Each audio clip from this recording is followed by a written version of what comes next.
Good morning, Mr. Arvind Kejriwal, Mr. Fulka, Chairman of Abu Dhabi Chapter, distinguished guests, members and their spouses, ladies and gentlemen. On behalf of the Abu Dhabi Chapter of the Institute of Chartered Accountants of India, I welcome each and every one of you for this event. Last month we had an annual international seminar where the topic of the theme of the seminar was shifting gears ready for takeoff, and a lot of speakers were there who has shown the importance that and presently how the Indian economy is growing and whether it's going in the right direction or what is the development which are taking India. And I think in continuation of the same thing, today's topic is also relevant to that. And the topic is the importance of economic development and the role of professionals like chartered accountants. And to speak on the topic, we have none other than Mr. Arvind Kejriwal. I thank you for coming to this event, and I invite the chapter chairman, C.A. Padmanabh Acharya, for his chairman's address. C.A. Padmanabh Acharya. Mr. Arvind Kejriwal, convener of the Aam Aadmi Party, Mr. Fulka, past chairman of Abu Dhabi chapter of the Institute of Chartered Accountants of India, members from the media, sponsor representatives, guests, ladies, gentlemen, representatives from Dubai chapter of ICAI, and my dear friends. It gives me great pleasure in welcoming you to our PDC event on the role of economic development and the role of professionals such as chartered accountants. And we have got a brilliant speaker, Mr. Arvind Kejriwal, and really we are fortunate to have him here amongst us.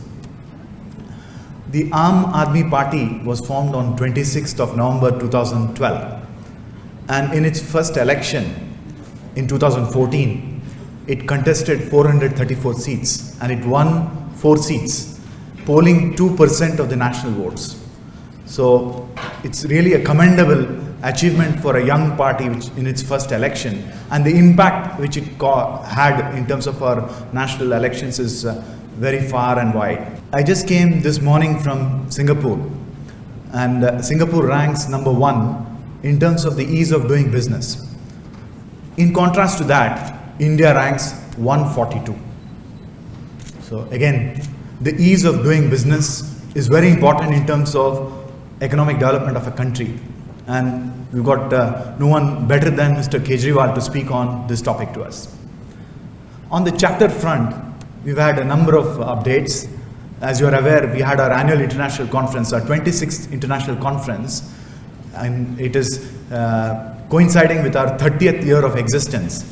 We had over 600 members who participated in the seminar. We have some very interesting feedback from our members, and it was a very positive feedback as far as the event itself is concerned. And we have a number of events coming up in the month of December. Next week we have a one-day course on IFRS, and the circular will be coming out to you very shortly. On the 16th we have a very important aspect, which is the chapter's constitution. This will be an extraordinary general meeting for approval of our chapter's constitution. And on the 19th we have a day trip to a desert in Abu Dhabi. So it's a desert safari for members, their spouses and children. So I expect all of you to come out in large numbers. Without taking any further time, I invite our Vice Chairman Rajiv Shah to come on stage to introduce our speaker. Thank you. Good morning, everyone.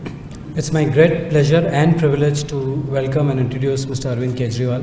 I mean, there is no doubt about the fact that he has been someone in the last 2 years who's made a big impact on the Indian politics, and an Aam Aadmi can now think about contesting elections and becoming a chief minister as well in a very short period of time if the right things are done.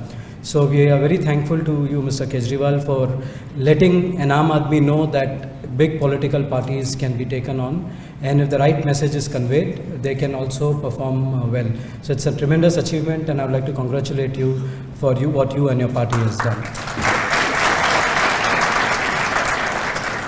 We would also like to thank you for agreeing to accept to speak on a technical topic, and since we are a professional organization, and it would be very nice to hear your views on economics and how political establishments and government can play an important role in an economic development. And as well as, since we all are chartered accountants, it's very important for us to know that national leaders like you, how you think our role should be and how we can contribute to the success of the country. So we look forward to listening to you on that. I'll read out a brief profile of Mr. Kejriwal. Arvind Kejriwal, born 16th August 1968, is an Indian politician and former civil servant, was the 7th Chief Minister of Delhi. He is the national convener of the Aam Aadmi Party. Arvind did his mechanical engineering from prestigious IIT Kharagpur in 1989 and therefore joined the Indian Revenue Service in 1995, qualifying the Civil Services examination. Last, he worked as a Joint Commissioner in the Indian Income Tax Department. Arvind believes in the dictum that change begins with small things. In December 1999, while still in service with the Income Tax Department, he helped form Parivartan, which means change, focused on assisting citizens in navigating income tax, electricity, and food ration matters in parts of Delhi. In 2006, Arvind was awarded the Raman Magsaysay Award for Emergent Leadership, recognizing his involvement at grassroots level in Parivartan, using right to information legislation in a campaign against corruption. In 2012, he launched the Aam Aadmi Party.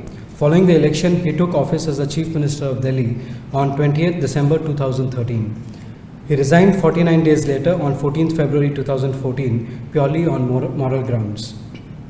In the last 5 years, Arvind Kejriwal and AAP have emerged as one of the largest citizen movements to change the deep corruption-ridden, criminal-infested politics that India had come to symbolize.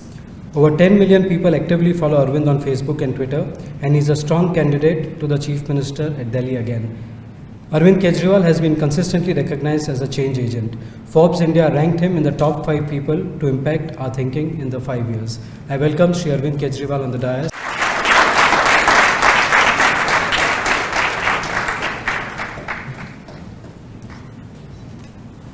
My request our Chairman Padmanabh Acharya to please welcome him with a bouquet of flowers.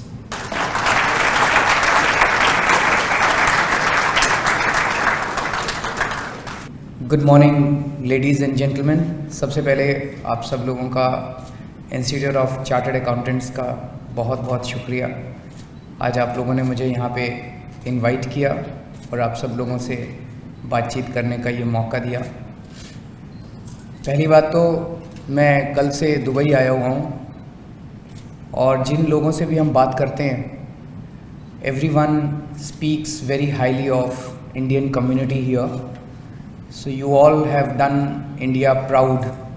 अभी तक आप लोगों ने UAE में, Dubai में, Sharjah में, Abu Dhabi में अपने कंडक्ट से, अपने जो भी आप लोगों ने अभी तक यहाँ पे अपनी ज़िंदगी बसर की है, उसे भारत का नाम आप लोगों ने रोशन किया। उसके लिए मैं आपको बधाई देना चाहता हूँ। आज का टॉपिक बहुत इंटरेस्टिंग है, the importance of economic development and the role of professionals like chartered accountants. As far as economic development goes, I would like to share some of my experiences as the Chief Minister of Delhi rather than talking in theory, because I can see there are a lot of ladies, there are a lot of children also. I like to make it interesting for them also. और जहाँ तक chartered accountants का सवाल है, उनसे मेरा बहुत पुराना रिश्ता है। मैं इनकम टैक्स में काम किया करता था। So we used to be on the opposite side of the table. तो पुरानी जान पहचान है, पुराना रिश्ता है। So definitely I'll talk about it. सबसे पहले 2 शब्द मैं इसके बारे में बोलना चाहूँगा। ये आम आदमी क्या होता है? क्या वो बिजनेस क्लास से ट्रैवल कर सकता है? So जैसे ही मैं दुबई में उतरा तो पता चला कि बैक होम पूरे टीवी चैनल्स में डिबेट चल रहे हैं कि अरविंद केजरीवाल बिजनेस क्लास से क्यों गया। तो मैंने फ़ोन करके उनको कहा मैं विदाउट टिकट नहीं गया, टिकट है मेरे पास। मतलब व्हाट इज़ द बिग फस about? I really can't understand. Problem क्या है? क्या बिज़नेस क्लास से ट्रैवल करना गुनाह है? क्या आम आदमी को बिज़नेस क्लास से ट्रैवल नहीं करना चाहिए? क्या हम भारत के लिए एक ऐसा फ्यूचर चाहते हैं जिसमें हर आम आदमी बिज़नेस क्लास से ट्रैवल कर सके, हर व्यक्ति बिज़नेस क्लास से ट्रैवल कर सके? हम ऐसा भारत चाहते हैं या ऐसा भारत चाहते हैं जिसमें बिजनेस क्लास से ट्रैवल करना क्राइम बन जाए? देयर इज़ नो, अगर कोई काला पैसे से बिजनेस क्लास से ट्रैवल करता है तो गलत बात है। अगर कोई अच्छा, बता रहा हूँ मैं कि मेरा ये दोस्त बैठा है सुब्रतो साहा, इसके साथ मैं IIT खड़गपुर में साथ साथ पढ़ा करते थे। उसके बाद he came and settled in Dubai, he paid for my ticket. तो मैं कह रहा हूँ भैया इसने मेरी टिकट का इंतज़ाम किया था, मैंने कोई काले पैसे से टिकट नहीं खरीदी थी। तो ये एक गलत फहमी पैदा की जा रही है। And I had an occasion to define what is aam aadmi when I was the chief minister and there was a session in assembly and ये बार बार बात उठ रही थी। तो मैंने कहा था आम आदमी इज़ नॉट नेसेसरली पुअर आदमी। आम आदमी का मतलब गरीब आदमी नहीं है। आम आदमी का मतलब वो सारे लोग हैं जो भ्रष्ट व्यवस्था से, करप्ट सिस्टम से तंग आ चुके हैं और इस देश के अंदर ईमानदार व्यवस्था चाहते हैं। वो अमीर भी हो सकते हैं, वो गरीब भी हो सकते हैं, वो ग्रेटर कैलाश में रहने वाले भी हो सकते हैं, वो झुग्गी में रहने वाले भी हो सकते हैं। हर वो आदमी जो आज भ्रष्ट व्यवस्था से तंग आ चुका है, लेकिन हर वो आदमी जो आज who is milching the corrupt system and benefiting out of it and he doesn't want to change the system is a खास आदमी। Now I don't know, I don't want to name anyone। आप लोग समझ सकते हैं कि कौन आम आदमी है और कौन खास आदमी है इस देश। आप सब लोग आज अपनी ज़िंदगी से समय निकाल के यहाँ पे आके बैठ के मेरी बात सुन रहे हैं। क्यों सुन रहे हैं? कहीं ना कहीं आपके दिल में, कहीं कोने में भारत के लिए एक जज्बा धड़क रहा है और आप लोगों को हमारे अंदर एक उम्मीद नज़र आती है कि ये लोग शायद कुछ अच्छा कर रहे हैं और कुछ करके दिखाएंगे। इसलिए हम दोनों के दिल से दिल का वो झंझनाहट पैदा हो रही है।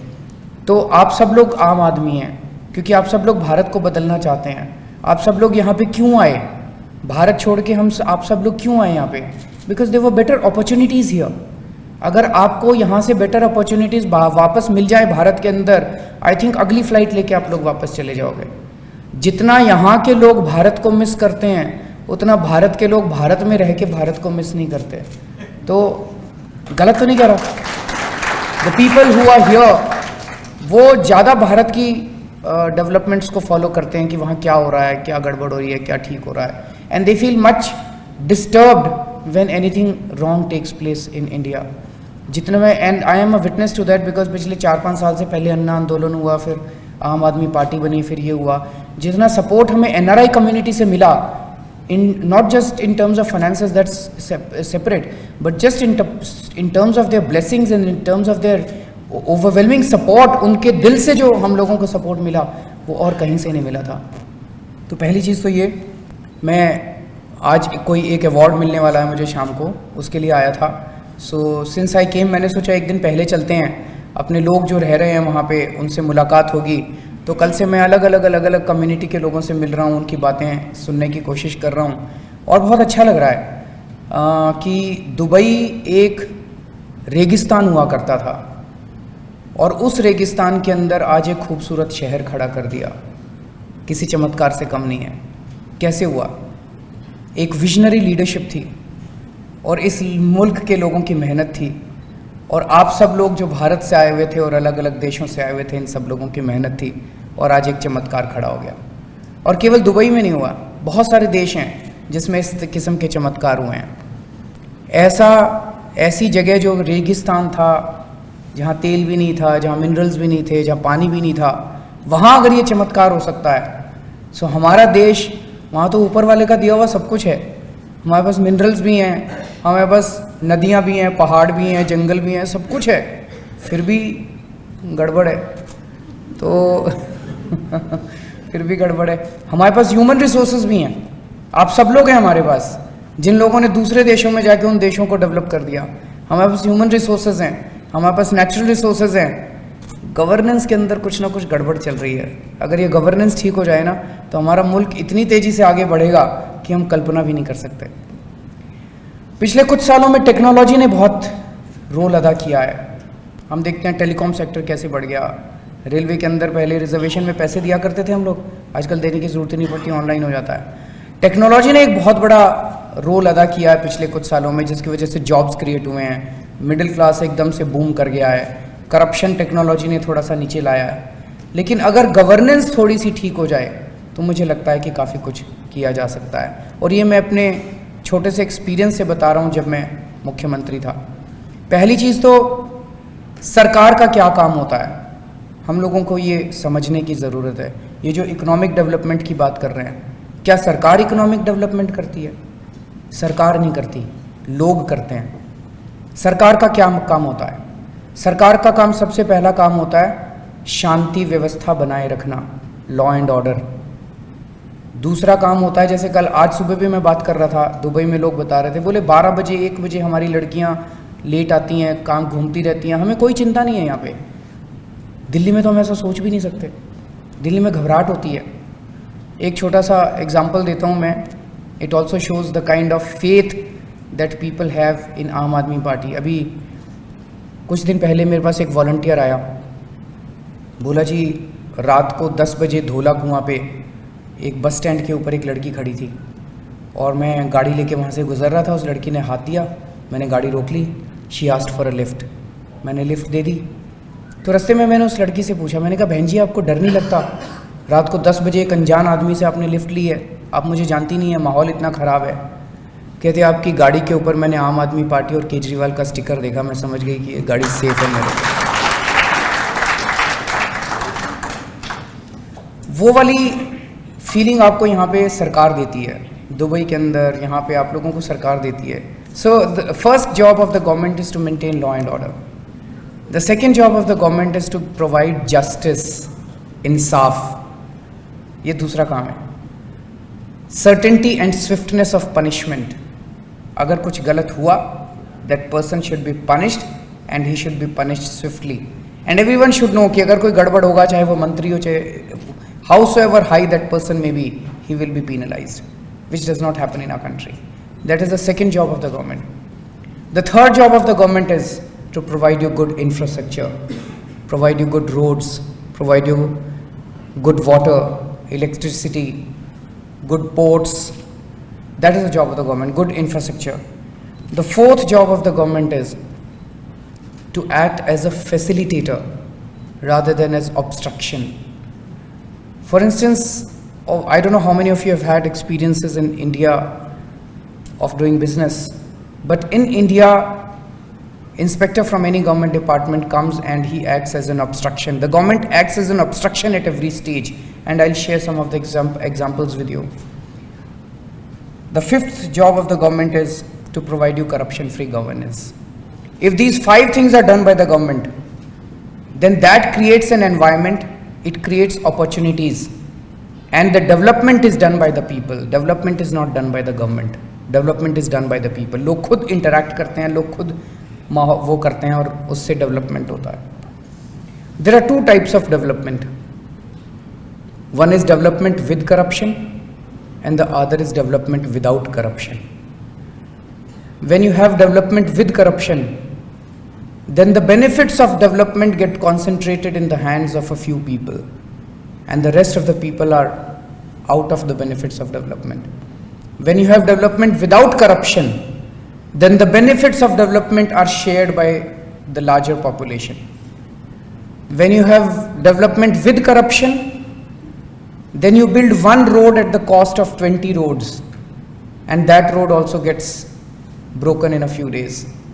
When you have development without corruption, then the same amount of money you can do so many things. I want to share a few examples with you when I was the chief minister. First and foremost is, earlier we used to think, is it possible to get rid of corruption in India? When I used to talk to people, people used to say, अरे भारत के लोग तो जन्मजात भ्रष्ट हैं. We Indians are born corrupt. India can't improve.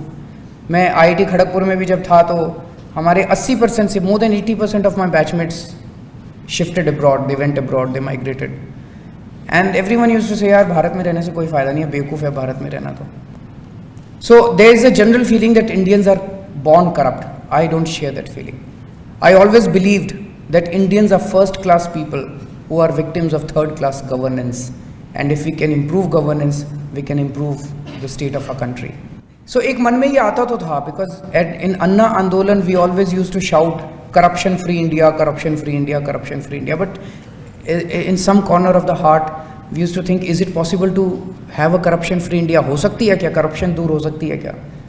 In 49 days of governance, we were also very pleasantly surprised that we brought down corruption levels by at least 50% in Delhi. And this has been shown by many studies which have been done by various independent agencies. It has been, various studies have been done by various media houses. And forget about the studies, it is the common people in Delhi. If you have any relatives or friends living in Delhi, they will tell you that in those 49 days, the police stopped taking money, the traffic police stopped taking money, police started registering your FIR, police stopped misbehaving with you, they started respecting you properly. Municipal Corporation of Delhi inspectors stopped taking money, the councillors stopped taking money.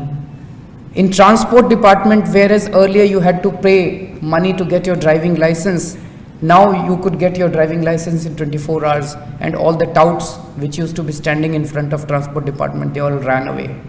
This was a story in Times of India and in Bharat Times. In hospitals, earlier the medicines used to be siphoned off.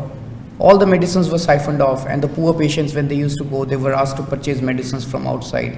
No tests were done inside, but in those 49 days, people started getting their medicines in government hospital. So many things happened. This was the biggest thing, that corruption came down very substantially. How did it happen? You remember when I took during oath taking ceremony, I announced from Ramlila Maidan that if in Delhi anyone asks you for money, don't say no. उसे setting कर लो. और जब setting कर रहे हो, when he's asking for money, put your hand inside your pocket and switch on your recording in your mobile phone. And when he's asking for money, record his voice. Give it to me, and I will send that officer to jail. In the first 1 week, I sent 5 officers to jail, and the message went right from top to bottom that now bribery will not be accepted in this government. सारे डर गए, ऊपर से नीचे तक सारे डर गए.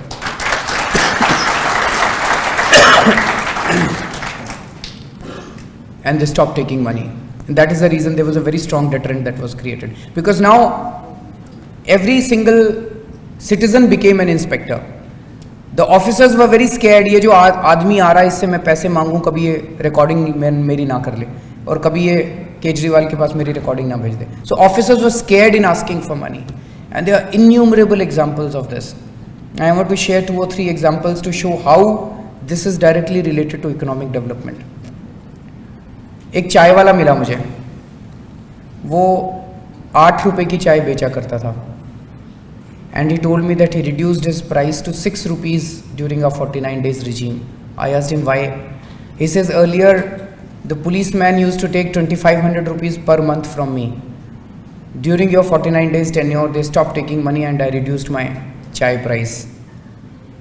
So inflation is directly related to corruption.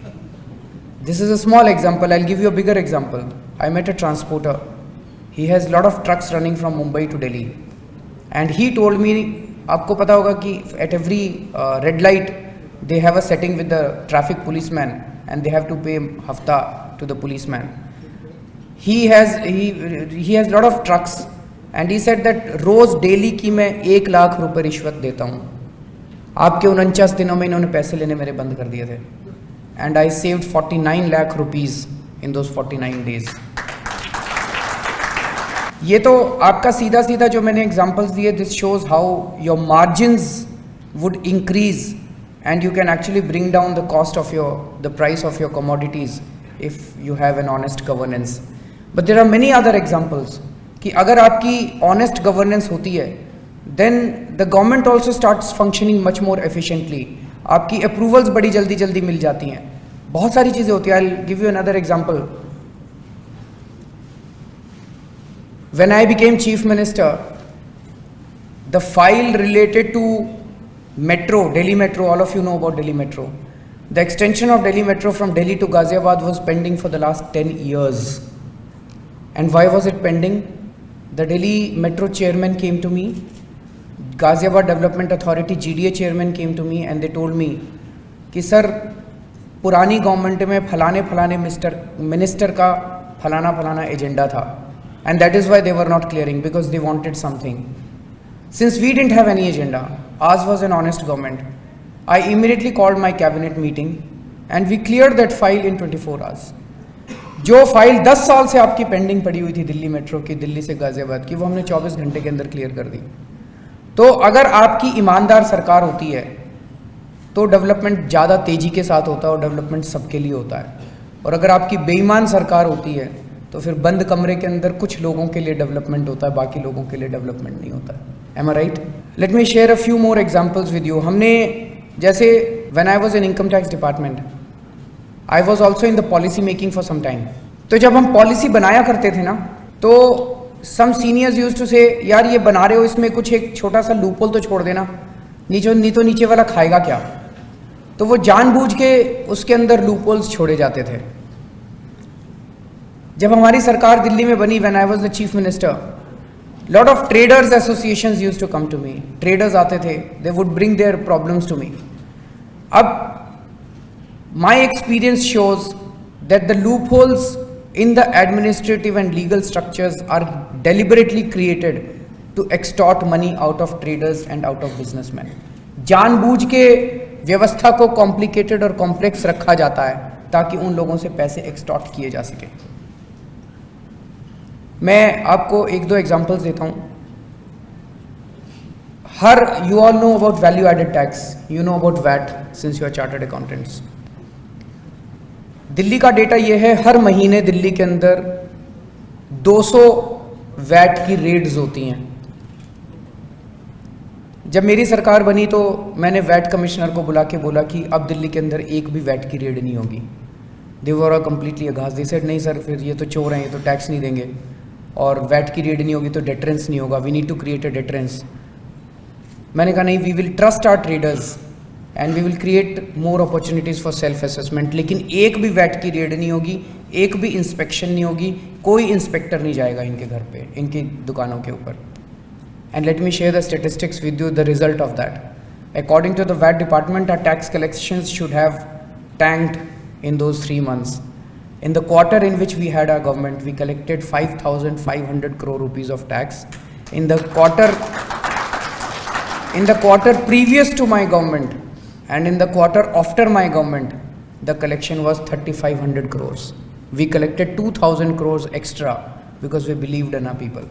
हमने अपने लोगों पे विश्वास किया, हमने अपने ट्रेडर्स के ऊपर विश्वास किया, उनकी ज़िंदगी को थोड़ा सा हमने और सुख शांति दे दी, तो they gave more taxes. Tax is also a result of faith and trust. अगर लोगों को लगता है कि हमारी सरकार टैक्स की चोरी कर रही है तो लोगों को लगता है क्यों दे रहे हैं हम लोग टैक्स, हमारा टैक्स बेकार जा रहा है।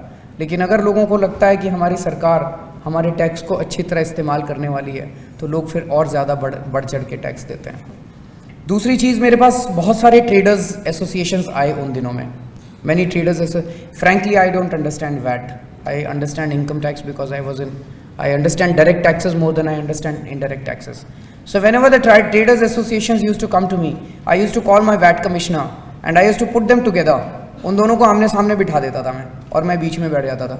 मैं कहता था या तो तुम इनको समझा दो या ये आपको समझा देंगे, और दोनों मेरे को समझाओ। उन दोनों के बीच में हमने आधे घंटे की डिस्कशंस के बेसिस पे we did away with many forms. There was one AR1 form which was a very complicated form, which was a source of huge corruption in the trader community. वो AR1 फॉर्म आप जितना मर्जी भर के जमा कर दीजिए, आपको उसको एक्सेप्ट कराने के लिए पैसे तो देने पड़ते थे। In half an hour we cancelled that form, we did away with that form. VAT commissioner in front of them agreed कि सर इस फॉर्म की ज़रूरत नहीं, हम इसको कैंसिल कर सकते हैं। There was a T2 form, उसको कैंसिल करने जा रहे थे, उसको सस्पेंड कर दिया था हमने कुछ दिनों के लिए। There were many other things that we were planning to simplify. We wanted to make the life of a trader simple and put everything online, कि उसको ज़रूरत ही नहीं है वैट डिपार्टमेंट के अंदर आने की, ना उसको वैट डिपार्टमेंट में आने की ज़रूरत है, ना इनको वहाँ जाने की ज़रूरत है। अपने घर पे बैठो, वैट का फॉर्म भरो और हो गया आपका, और टैक्स दे दो आप हम लोगों को। And raids will be conducted only in extremely exceptional circumstances when we have concrete information that फलाना trader is indulging in tax evasion, otherwise we will not conduct any raid. Second, now I am announcing in Delhi that in the next 5 years, I am very confident that if we bring down the rate of VAT, all पूरे देश के अंदर अगर दिल्ली के अंदर VAT का rate हम lowest ले आएं, उसके कई सारे फायदे होंगे। Number 1, it will bring the business to Delhi. पूरे देश का business. Delhi used to be a wholesale trade hub till 2003.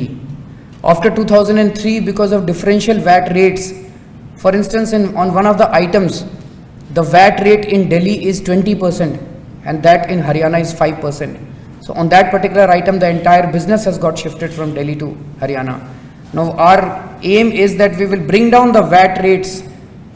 We will make Delhi, the VAT rates will be lowest in the country, which will again bring the entire wholesale trade back to Delhi. This will increase trade in Delhi. This will reduce the prices, and this will also again make Delhi a wholesale trade hub, and it will increase jobs in Delhi. So this is what, and I am very sure once we bring down the rates, tax evasion will go and the tax collections, the revenue will go up. So we need to simplify the entire tax system, and we need to simplify, and that can happen only if the people who are ruling, they don't have any vested interests. अगर उनके vested interest हैं तो वो कभी भी नहीं करेंगे.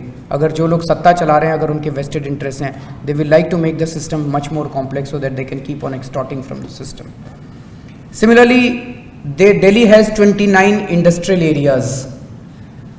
You will be surprise कि 29 इंडस्ट्रियल एरिया में से ओनली 6 और 7 इंडस्ट्रियल एरियाज आर फंक्शनिंग. बाकी सारे बंद पड़े हुए हैं, पिछले 15 साल से बंद पड़े हुए हैं. Why? Because there is no water, there is no electricity, there is no road, there is no transport connectivity. वहाँ जाने का भी रास्ता नहीं है उन इंडस्ट्रियल एरियाज के अंदर. सो लोगों ने प्लॉट ले लेके, इंडस्ट्रियल प्लॉट्स ले लेके छोड़े हुए, किसी ने इंडस्ट्री नहीं चालू की वहाँ पे. So as soon as I became the chief minister, I had a meeting of the industry organisations of all these 29 industrial areas. Firstly they were very surprised. They said sir अभी तो बने हो मुख्यमंत्री, अभी तो केक काटने का time है, आप हमारे इंडस्ट्री वालों के साथ मिल रहे हो. लोग तो 5-5 साल सरकार चल जाती है तब भी इंडस्ट्री वालों को नहीं बुलाते बात करने के लिए. And we made a plan कि पूरे इनका एक फाइनेंशियल पैकेज बनाएंगे हम लोग पूरे इंडस्ट्रियल एरियाज का. जैसा मैंने कहा कि सरकार का क्या काम है, सरकार का काम है आपको शांति देना, आपको इंसाफ देना, आपको इंफ्रास्ट्रक्चर देना. बाकी धंधा तो आप ही लोगों ने करना है, धंधा हम लोगों ने थोड़ी करना है. सो हम लोगों ने यह तय किया we will make an infrastructure financial package. So I told my industry minister Satinder Jain कि आप ये 29 इंडस्ट्रियल एरिया का एक दिन का रोज का दौरा करो, उनके साथ वहाँ जाओ, उसको एरिया को घूमो और लिस्ट बना के लाओ कि वहाँ क्या क्या कमी है, और हर एरिया का फिर एक आप इन्वेस्टमेंट प्लान बनाओ कि कितना पैसे की ज़रूरत है यहाँ पे खर्च करने की इंफ्रास्ट्रक्चर के ऊपर. और हम 2 साल के अंदर इन 29 के 29 इंडस्ट्रियल एरियाज़ के अंदर कम से कम ये 4 चीज़ें दे सकते हैं: बिजली, पानी, roads and transport connectivity from the main city. ये 4 चीज़ें अगर हम दे देंगे तो मुझे लगता है कि यहाँ पे इंडस्ट्री जो है वो बूम करना चालू हो जाएगी. Again I am bringing it back to, ये तभी हो सकता है जब ईमानदार सरकार हो. बेईमान सरकार ये नहीं कर सकती. The emphasis that I am trying to create is that they can be development only without corruption, there can not be a development with corruption. मेरे पास एग्जाम्पल्स शेयर करने के लिए बहुत हैं. आप कहेंगे मैं पूरा दिन अपने, I had very beautiful experiences in those 49 days. All that I, before we came in government, हमारे अंदर एक रोमांटिसिज्म था, हमारे अंदर एक जुनून था, हमारे अंदर एक पागलपन था कि कुछ करना है देश के लिए. आज 49 डेज सरकार चलाने के बाद हमारे अंदर कॉन्फिडेंस है कि ये देश बदल सकता है, क्योंकि हमने अंदर जाकर देखा है जिन प्रॉब्लम्स को, जैसे ये लोग कहते थे बिजली कंपनियों का ऑडिट नहीं हो सकता. 10 साल से दिल्ली के लोग चिल्ला चिल्ला के कह रहे हैं that there is a lot of wrong doing going on in the electricity companies. अभी मैं बात कर रहा था, दुबई के अंदर बिजली के जो रेट हैं they are much lower than the rates in Delhi. How is it possible? रेगिस्तान के अंदर पावर प्रोडक्शन और पावर डिस्ट्रीब्यूशन के जो रेट्स हैं they are much lower than the rates in Delhi. कुछ तो गड़बड़ है दिल्ली की बिजली कंपनियों के अंदर. They need to be audited. 10 साल से ऑडिट नहीं करवा रहे थे, लेकिन हम लोगों ने 5 दिन के अंदर ऑडिट करवा दिया इन बिजली. I mean I ordered it, अब फिर वो नहीं हो रहा है. तो अगर नीयत साफ है वो बहुत ज़रूरी है. मैं 2 चीज़ें और आप लोगों से शेयर करना चाहता हूँ. हमारे लिए 2 चीज़ें इस टाइम दिल्ली में बहुत ज़रूरी है, and that is the highest priority we are according. Number 1 is education and number 2 is women safety. And again, I want to say this is important because there can't be any economic development unless our population is educated. हमारी अगर हमारा human resource, the quality of the human resource, आज ये सारी कंपनियां हमारे देश में क्यों आने चाहती हैं, ये क्यों इन्वेस्ट करना चाहती हैं? We are a great market, market बहुत अच्छी है, 120 करोड़ लोग हैं, खरीदने वाले लोग हैं. अगर हमारी क्वालिटी बहुत अच्छी हो जाए इस पूरी पॉपुलेशन की, today we have the quantity, अगर क्वालिटी बहुत अच्छी हो जाए तो आप देखिए कि फिर हम किस तरह से पूरा प्रोग्रेस कर सकते हैं. How do we improve education? तुम्हारे दो प्लान है. One is the education up to 12th class and the other is education beyond 12th class. 12वीं क्लास तक हमें ये लगता है कि ये हर सिटीज़न का राइट है to have a good quality education up to 12th class. Even if he can pay or he cannot pay, that should be immaterial. अगर कोई बच्चा दिल्ली में पैदा होता है और उसको किसी अच्छे स्कूल में एडमिशन नहीं मिल रहा, ये मुख्यमंत्री की जिम्मेदारी होना चाहिए टू इंश्योर कि उस बच्चे को अच्छी शिक्षा मिले, कहीं से दिलवाए वो. सो दिल्ली के अंदर 3000 सरकारी स्कूल हैं, दिल्ली के अंदर 1200 प्राइवेट स्कूल हैं. इन 3000 सरकारी स्कूलों को अगर मैंने वर्ल्ड क्लास बना दिया, 3000 सरकारी स्कूलों की अगर हमने एजुकेशन अच्छी कर दी, और वो मैं देख रहा था the investment required is not much. अगर हमने इन 3000 सरकारी स्कूलों को बहुत अच्छा कर दिया, and that we can do, मुझे पूरी उम्मीद है 5 साल के अंदर हम 3000 सरकारी स्कूलों को इतना अच्छा कर सकते हैं कि बड़े बड़े लोग भी अपने बच्चों को सरकारी स्कूल में पढ़ाने में गर्व महसूस करेंगे. This is exactly what happens in many other countries. सरकारी स्कूलों में आप यूएस चले जाइए, जापान चले जाइए, the quality of government schools is much much better than the quality of the private schools. वो हम करके दिखाएंगे दिल्ली के अंदर, that the quality of the government schools will be such that big businessman, ministers, senior officers, they will feel proud to send their children to the government schools. 12वीं class तक की education free होगी government schools के अंदर. जो भी अपने बच्चों को गवर्नमेंट स्कूल में पढ़ाएगा, अगर किसी बच्चे का एडमिशन नहीं मिलता, मेरे पास आ जाओ, मैं एडमिशन कराऊंगा. 12वीं क्लास के बाद अगर कोई बच्चा पढ़ना चाहता है, दिल्ली के अंदर आज 95% मार्क्स में भी आपका एडमिशन नहीं होता. क्यों नहीं होता? 95% is not bad marks, 95% is very good marks.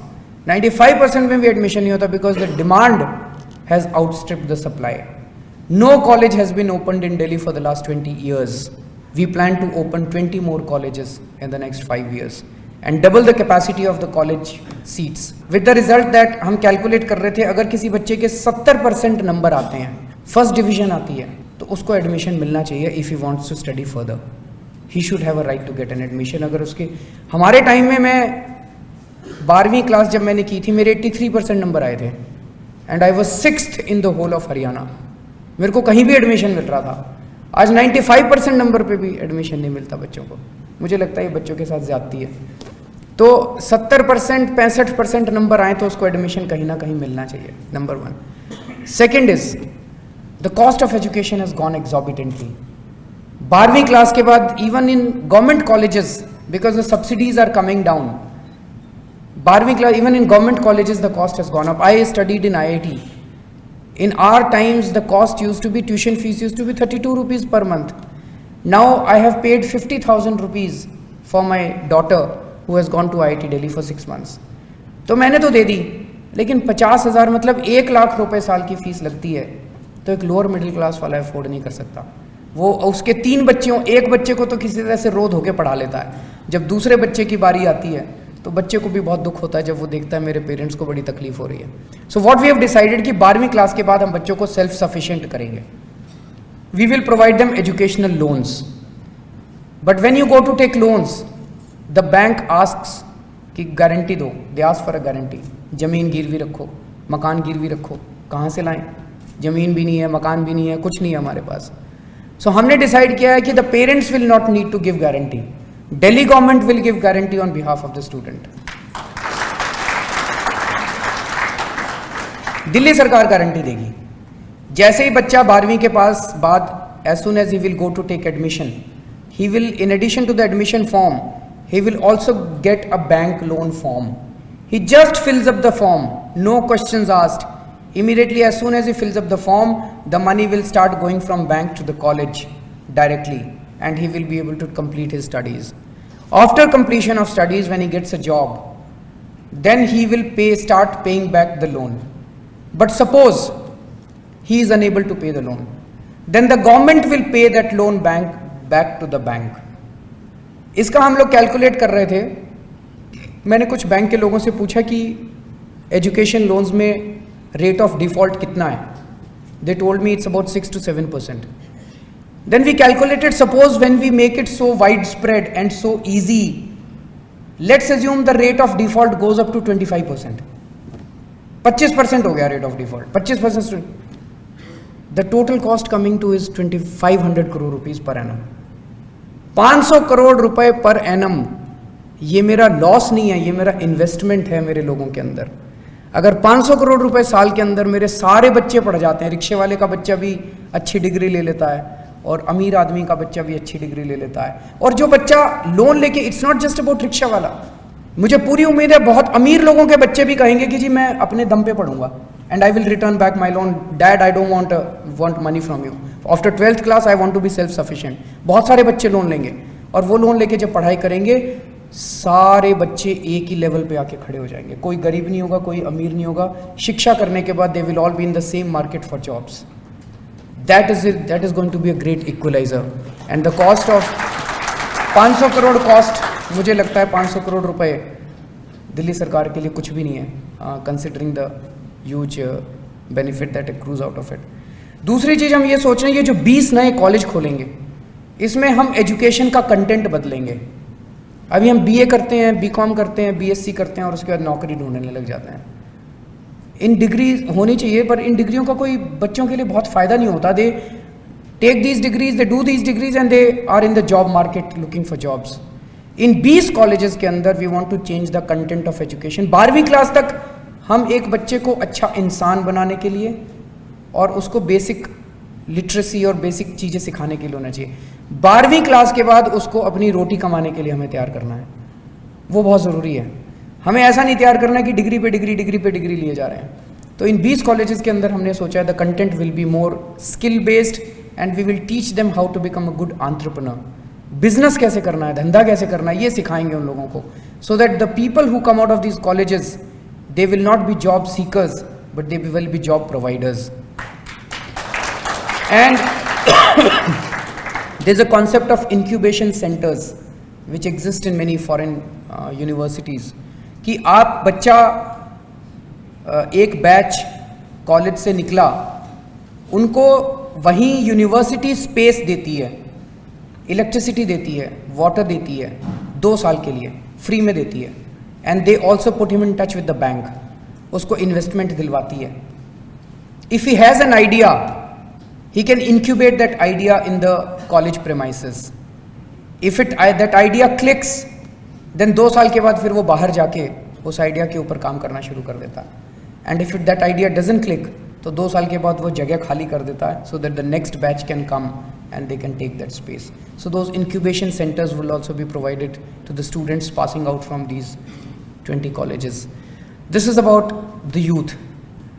Women's safety is extremely important, and all of you must be hearing so many stories about how women are very unsafe in Delhi. Delhi is said to be the rape capital of India, which is very unfortunate. इसमें हमारे 2-3 सुझाव हैं. One is we plan to make Delhi into a free Wi-Fi city all over Delhi. The total cost involved is just 100 crore rupees. उसके बाद पूरे दिल्ली के अंदर wifi camera लगाए जाएंगे. इसका हम लोगों ने एस्टिमेट करवाया about 1 million wifi cameras would be required.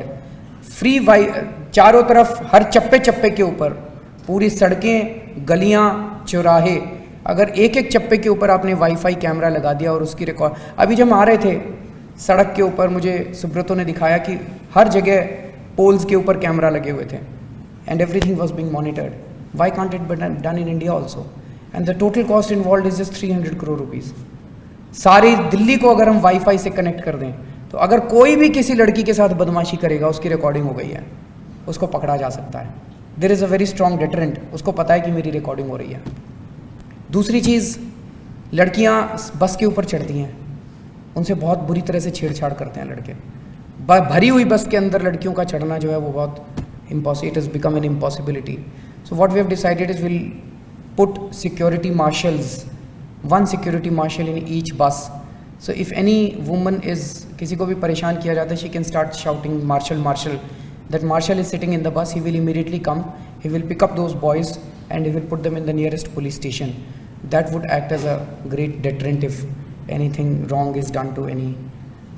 So these are some of my thoughts. I can keep on talking and talking. Sorry for my भाषण, पर आप सब लोगों से मिलके बहुत बहुत अच्छा लगा. अपने लोगों से बाहर जाते हैं तो मिलते हैं, अपने लोगों ने भारत का नाम बहुत रोशन किया है, पर मुझे उम्मीद है कि एक दिन आएगा जब मैं आप सब लोगों को वापस भारत बुलाने के लिए आऊँगा, कि आप सब लोग वापस आइए और हम सब लोग मिलके भारत के अंदर रह के भारत का नाम रोशन करेंगे. I hope I kept within the corners of the law. I didn't speak anything political. Sir, you've talked about youth empowerment, women's empowerment, women's security and education. In this economic development, what is your perception of a professional body like the Chartered Accountants?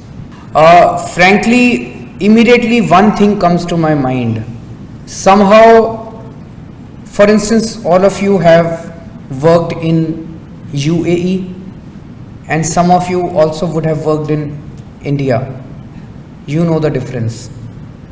वहाँ किस किस्म की practice है और यहाँ किस किस्म की प्रैक्टिस है. I was also an assessing officer for a few years, and believe me, the audit report that used to be presented was not really an audit report. वो बेसिकली साइन करके देते थे. ऑडिट रिपोर्ट जो 31 अक्टूबर तक 31 अगस्त तक file होनी होती है, वो audit report is basically a formality. तो role of a chartered accountant, actually the government puts its trust on the chartered accountants कि ये कंपनी है, आप इसको ऑडिट करके हमें सच्चाई बताइए. अगर ये चीज़ ठीक हो जाए, इफ़ इसमें मैं आपको दोष नहीं दे रहा, इसमें पूरा सिस्टम खराब है, because the way the entire thing function the assessing officer is corrupt, the corporate is corrupt, and many of the cases the chartered accountant is forced to get in to that entire cycle. अगर ये ठीक हो जाए कि chartered accountant ईमानदारी से उस company को ऑडिट करना चालू कर दे और वो सरकार के सामने आना शुरू हो जाए, मुझे लगता है कि बहुत सारी प्रॉब्लम्स का सल्यूशन निकल सकता है. This is one thing that immediately came to my mind. Second is the audit of the public utilities, which is again in shambles today.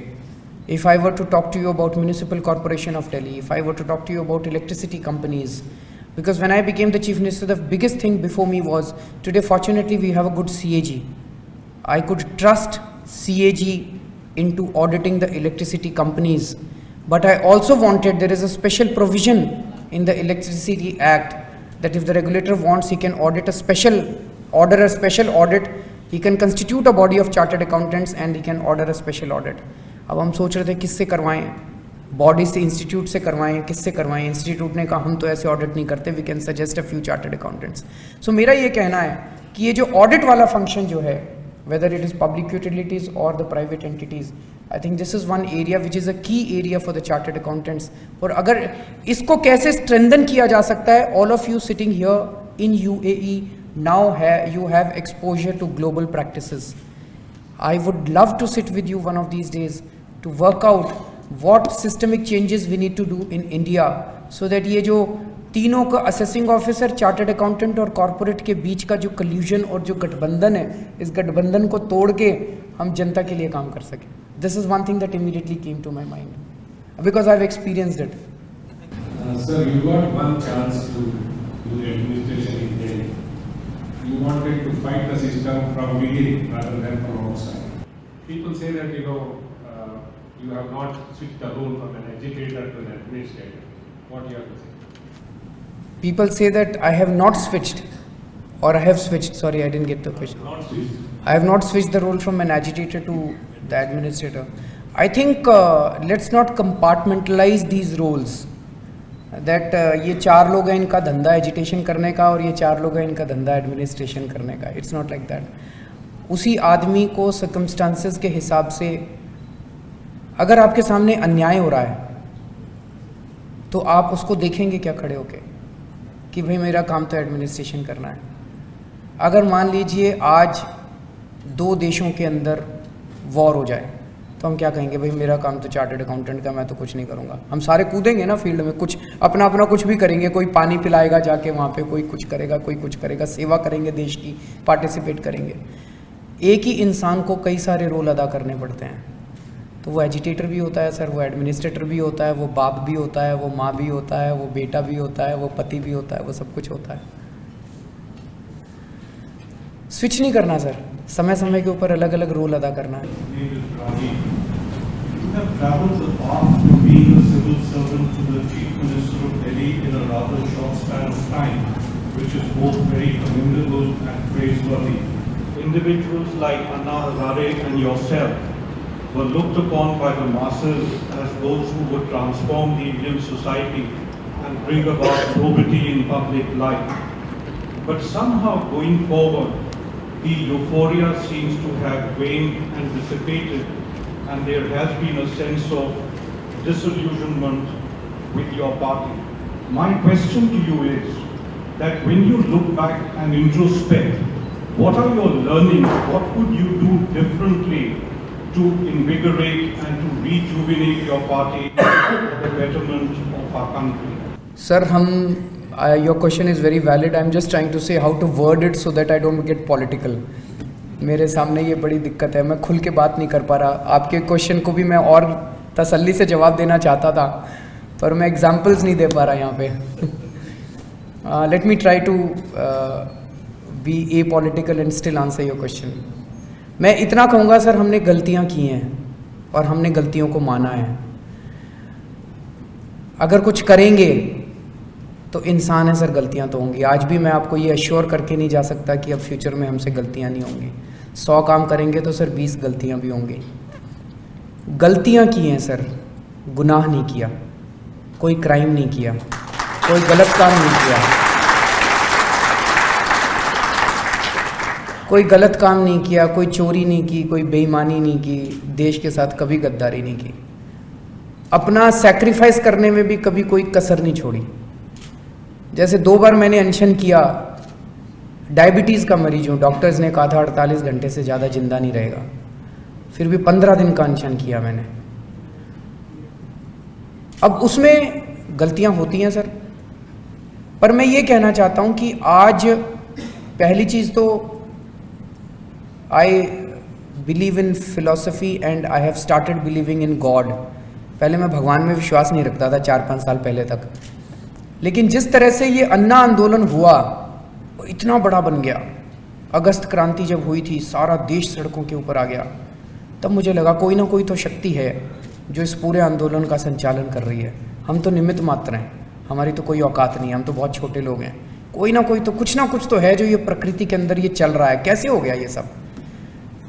फिर ये आम आदमी पार्टी बनी, 28 सीट आ गई 1 साल के अंदर। मेरा और विश्वास बढ़ता गया कि something divine is happening and we are merely vehicles. मेरा अपना ये मानना है कि ये जो ऊपर और नीचे उतार और चढ़ाव ये तो चलते रहते हैं सर।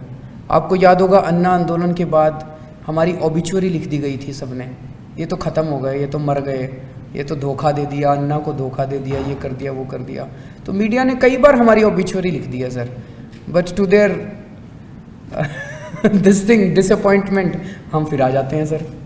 तो अगर ऊपर वाले को हमसे कुछ कराना है, हम यहाँ हैं, we are here for good, तन मन धन से अंतिम सांस तक देश के लिए लड़ते रहेंगे। लेकिन ऊपर वाले को कुछ कराना है तो फिर से कुछ कराएगा सर, ऊपर वाले को नहीं कराना तो हम तो लड़ते रहेंगे sir. Kejriwal, I have a question for you.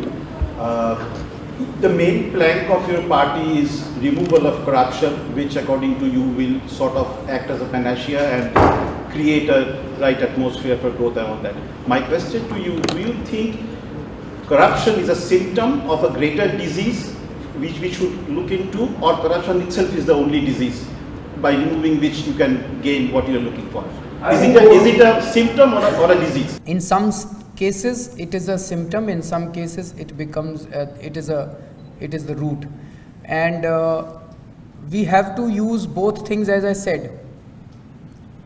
जैसे 49 डेज में हमने जो कुछ किया, हमने केवल सिम्टम्स के लेवल पे कुछ किया. Whatever we did in 49 days, it only establishes our intent. It only shows that we have good intention.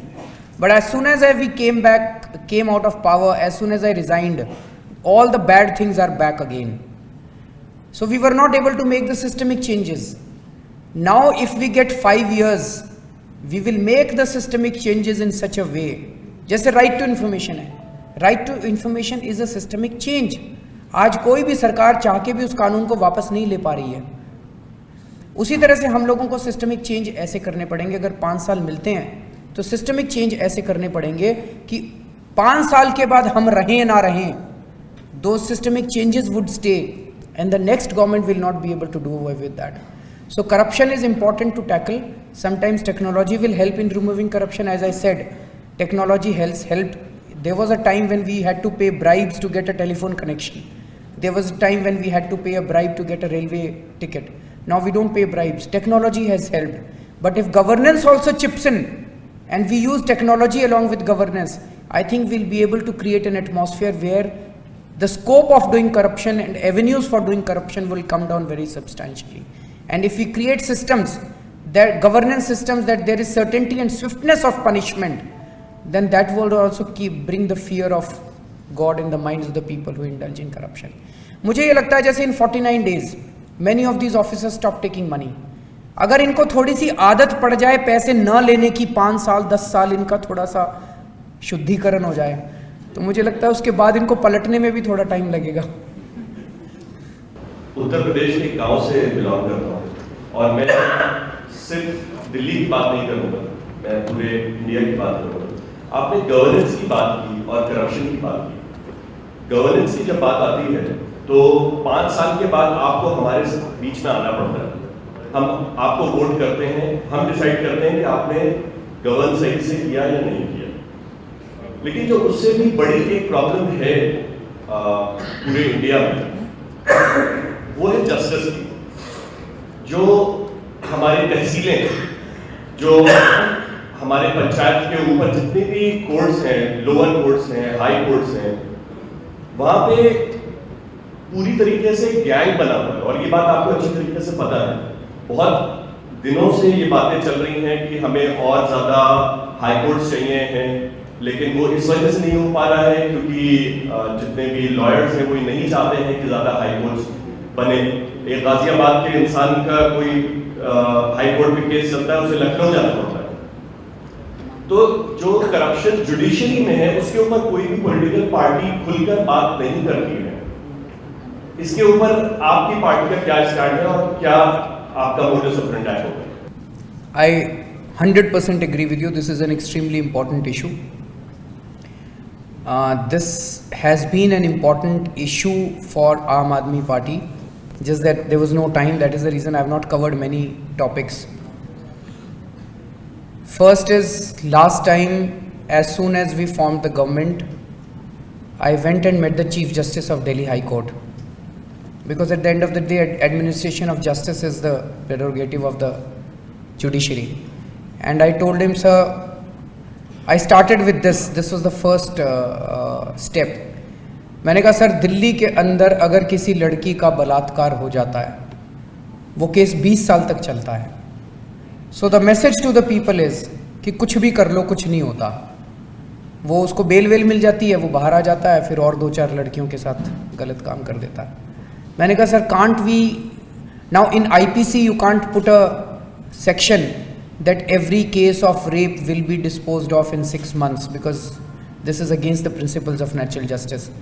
पर आज cases क्यों नहीं जल्दी ख़त्म हो रहे? Because as you rightly said, there is a shortage of courts and the procedural problems की adjournment पे adjournment होती रह जाती है. तो मैंने कहा कि सर, अगर हम इतनी अदालतें खोल दें दिल्ली के अंदर कि any crime against women has to be disposed, automatically gets disposed of in 6 months time. उसमें एडजमेंट मिले तो 1 दिन की एडजमेंट मिले, उसमें एडजमेंट मिले तो कुछ घंटों की एडजमेंट मिले कि भाई सवेरे 11 बजे केस शुरू हुआ और एडजर्न 4 बजे तक के लिए एडजर्न, 1 महीने की 4 महीने की एडजर्नमेंट ना मिले। I asked him, I said sir is it possible? He said yes it is possible.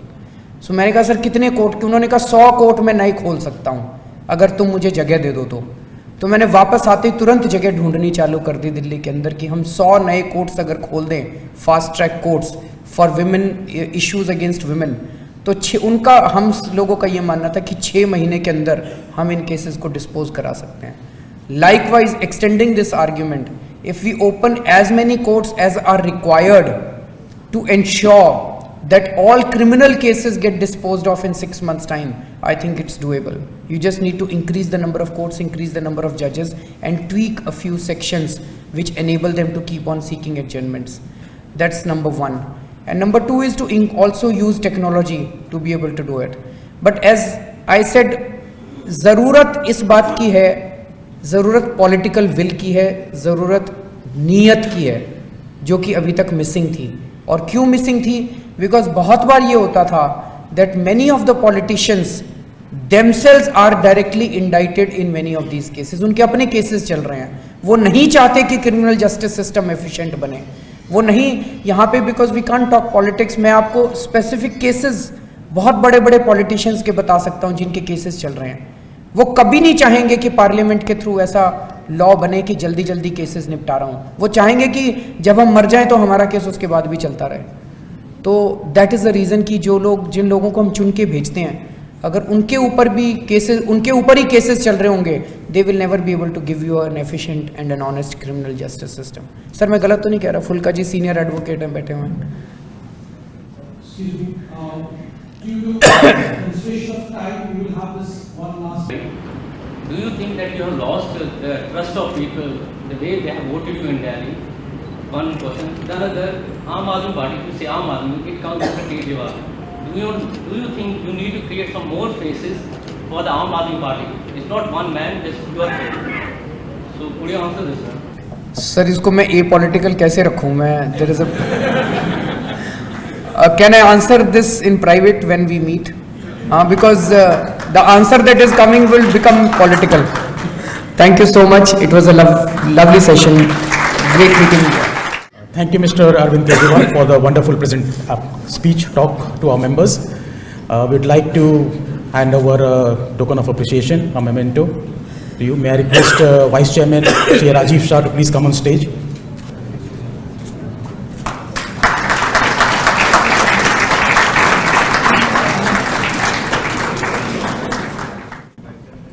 We would like to thank Mr. Subrato Shah for coordinating this event between AAP and we.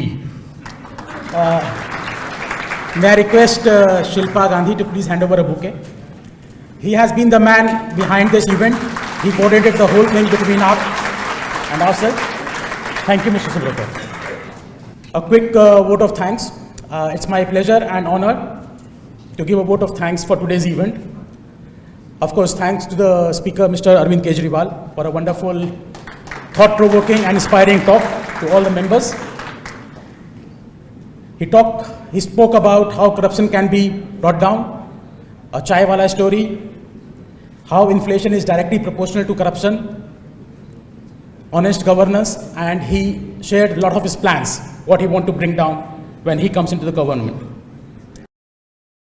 I'll share a story. When for these kind of events, technical events, we do get some CPE credit hours for continuous learning and development. When we applied for CPE hours, it was rejected, saying that for political talks, we don't give any CPE credit. And fortunately, we have 250 members attending this event today without CPE credit. A round of applause for everyone, please. I'd like to thank our chapter members, Chandra Sen Hada, for arranging this venue. Mr. Pinaki, who is the financial controller of Abu Dhabi Women's College, he has been a great help to arrange everything. We are thankful to our sponsors, as usual, because without them we can't do any of our events. Our lead sponsors, our title sponsor Emirates NBD, lead sponsors ADCB, National Drilling Company, Commercial Bank of Dubai, and First Gulf Bank. Thank you, members and guests, for attending this event. Thank you.